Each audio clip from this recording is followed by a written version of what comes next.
Have you ever wanted a reset button? Not to go back in time, not to start over completely, but just to feel a little more like yourself again. Like you're not just surviving motherhood, but actually living a life that feels meaningful, joyful, and even a little fun. In today's episode, I'm going to introduce you to something I've created after years of walking through the fog myself and coaching and interviewing dozens of moms who all say the same thing. I love my kids, but I miss me. It's called the Reset Method, and it's here to help you connect with your joy, reclaim your identity, and take small, doable steps back to you. Okay, let's be real. Motherhood is one of the biggest identity shifts a person can go through. It doesn't matter if you've always dreamed of being a mom or if it's something that kind of caught you off guard. Either way, nothing quite prepares you for how completely it can consume your sense of self. You go from being someone who had thoughts, dreams, hobbies, and goals to someone who can't remember if they brushed their teeth or switched the laundry. You are constantly needed, constantly touched, feeding, scheduling, soothing, planning. And while your heart is so full, like so full, it can also feel like your soul is a little bit gone. That's the part no one talks about enough. Not just the sleepless nights or the tantrums, but the part where you look in the mirror and think, wait, where did I go? This isn't just about burnout. It's deeper than that. It's this aching, low-grade hum of loss, of identity, of freedom, of self-expression. And what makes it harder is that you probably don't have the time or the space to even figure out what's missing. It's like being in the middle of a tornado and someone hands you a journal and says, just reflect. Okay, like when? I'll never forget this one morning. It was early. The baby had been up all night teething and my toddler spilled an entire box of Cheerios on the floor. And I was standing in the kitchen wearing pajamas that I'd slept in for 3 nights in a row, sipping cold coffee, and I just froze. I wasn't crying. I wasn't even mad. I just had this moment where I thought, is this it? Is this all I am now? The woman who used to plan theme parties for fun, who ran a trivia night, who joined the local recreation commission, who could tell you what day of the week it was without checking her phone. That woman felt like a ghost. I felt invisible, not just to others, but to myself. And that's when I started to really pay attention, not just to my own experience, but to other moms I knew, moms that I coached, moms that I met through this podcast and through Instagram. Over and over, I heard the same thing. I don't know who I am anymore. And slowly, from those stories and my own lived messiness, the Reset Method was born. But before I get into that, here's what I've learned from talking to moms over and over again. It's not that you don't want to reconnect with yourself. It's that you have no idea where to start. You feel guilty for even wanting more. You're too exhausted to think, let alone plan a self-care routine. And everything that you used to enjoy, it either doesn't fit into your life anymore, or maybe it just doesn't feel right anymore. So you try to go back. You pull out those old hobbies, you dig up the old goals, but it's like putting on clothes that don't fit anymore. They're uncomfortable and a little sad. You're not broken, you're changing. Just like adolescence changes us, so does motherhood. It's messy and disorienting and incredibly powerful. You don't need to go back. You need a way forward. And that's why I created this method. That's why the Reset Method was born. It's not here as a reinvention, not a glow up, not a 10-step productivity hack. It's a gentle, thoughtful, mama-friendly reset. Reset is a 5-step process that I developed after working with and interviewing all of these moms who were trying to find their way back to themselves. It's not a system for overnight change. It's not a magic formula, but it is a map, a way to gently and consistently shift your focus back to you. Here's what it is. Recognize. Notice what's missing and how you're really feeling. Express. Put words to it. Let go of what's bottled up inside. Simplify. Focus on one small, doable change at a time. Explore. Try new things that spark joy or curiosity.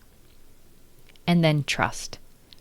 Build confidence in yourself again, step by step. Recognize, express, simplify, explore, trust, reset. Each of these steps is a touchstone, a place to pause and reflect and recenter. Let's go through them one by one. So we'll start with recognize. This is the step most moms skip. We're so used to pushing through that we don't stop to ask, what's actually going on here? Recognition is about gently noticing. Maybe you realize you're resenting your days. Not because you don't love your kids, but because your needs are never factored in. Maybe you notice that everything feels like a chore, even the things that used to bring you joy. Maybe you're tired in a way that sleep can't fix. Start with small questions. When was the last time I felt lit up by something?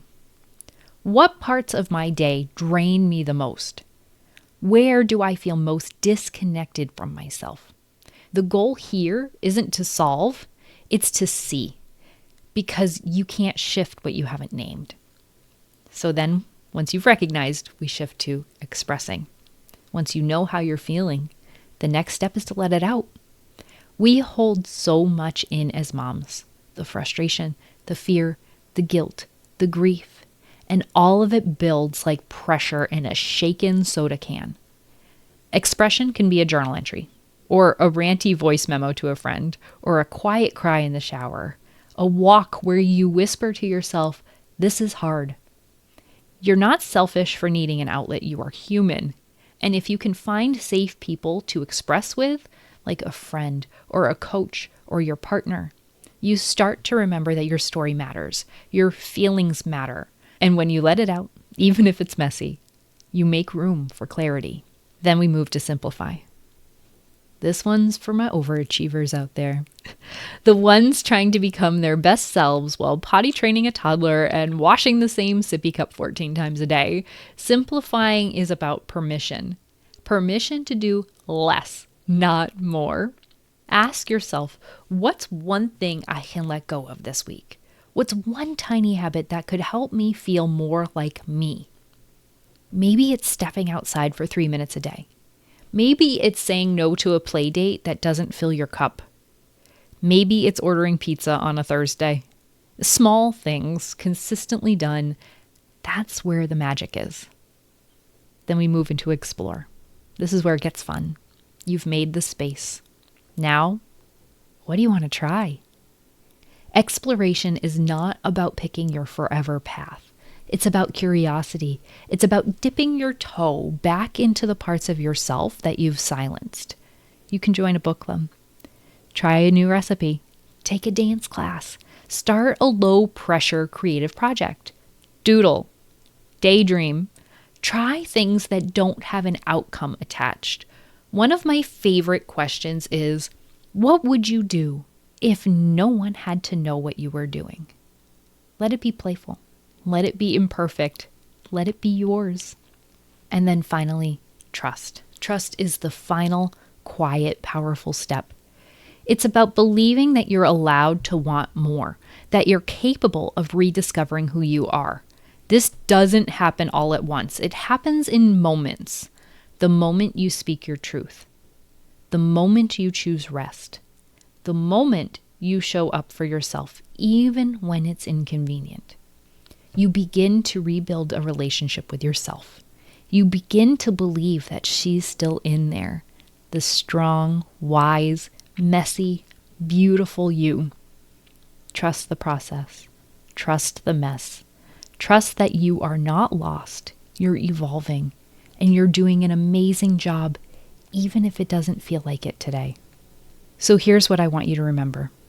You don't need to be fixed. You're not broken. You're becoming. You don't need a dramatic reinvention or a perfectly structured routine. You need small, loving steps that lead you back to you. The reset method isn't a checklist. It's a compass, a way to reorient when you feel scattered, a reminder that your identity matters, your joy matters, your story matters, even in the chaos, even in the ordinary, even in the exhaustion. You are still in there, And this journey back to yourself is not selfish, it's sacred. Let the reset method be your gentle guide when the world feels too loud and your needs feel too quiet. You deserve to feel alive, not just needed. You deserve joy, not just duty. And you deserve to feel like you again, because you are an amazing mom, just as you are. If you enjoyed today's episode, please take a moment to share it with a friend. You can also really help this podcast find the moms who need it by scrolling down and leaving a 5-star rating and a quick written review or a comment, or liking and subscribing if you're watching this on YouTube. I'd love for you to let me know your favorite part either through the reviews and comments or by DMing me on Instagram at Mom Identity Project. I can't wait to hear from you. Motherhood is full of moments, but not many of them that are just yours. That's why I created the Mom Moment Memo. It's a free, short newsletter that gives you a breath of encouragement and a quick way to reconnect with yourself throughout the week. You can sign up for free at momidentityproject.com/memo or find the link in the show notes and get your first memo this week.